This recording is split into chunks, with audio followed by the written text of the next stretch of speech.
The leader of Afghanistan's Haqqani terror network has denied any contact with Pakistani intelligence.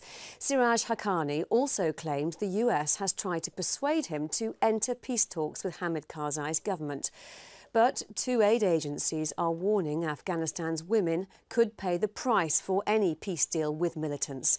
They say there's a real risk the progress of the last 10 years on women's rights could be lost when foreign troops leave. Charlotte Cross reports. Closely affiliated to the Taliban, the Haqqani network has been operating in Afghanistan for the last 30 years. The network's been blamed for many attacks in the country's capital, Kabul, including last month's assault on the US Embassy. In the aftermath, America's top military officer admitted the United States' belief that the network is in effect acting as an arm of Pakistani intelligence, the ISI, supposedly a US ally. America is at war with the Haqqani. In the week, we've heard Admiral Mike Mullen, the outgoing chairman of the Joint Chiefs of Staff, absolutely saying we believe the Haqqani are supported, enabled, and couldn't do half of what they do unless they had established military backing from Pakistan. But in an interview obtained by the BBC's Pashto service, the leader of the Haqqani network has denied any connection with the ISI. We spoke to the Pakistan intelligence services and others when we were fighting the Soviets.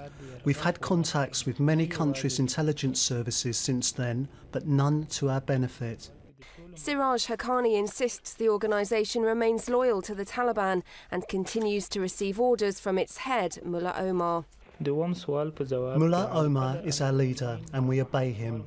Within the Taliban movement or Islamic Emirate, we are given certain special tasks. We carry them out according to the Emirate's rules and regulations. For NATO forces, the Haqqani network remains a determined and deadly foe. As with the Taliban, its leaders are being targeted in an attempt to fracture the organisation's command.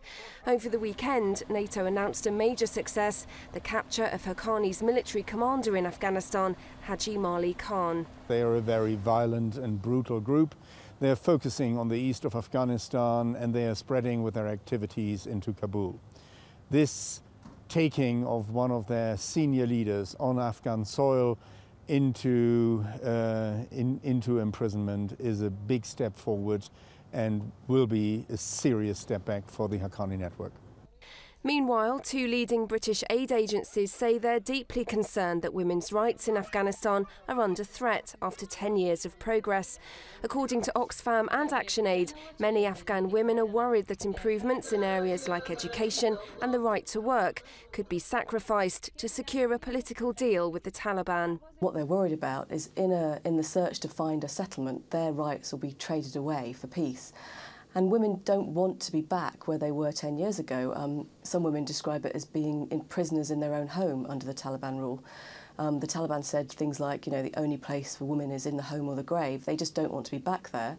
In a survey, nearly 3/4 of women said life had improved for them since 2001, but a third now fear their country will become a worse place following the departure of international troops. Charlotte Cross, Forces News.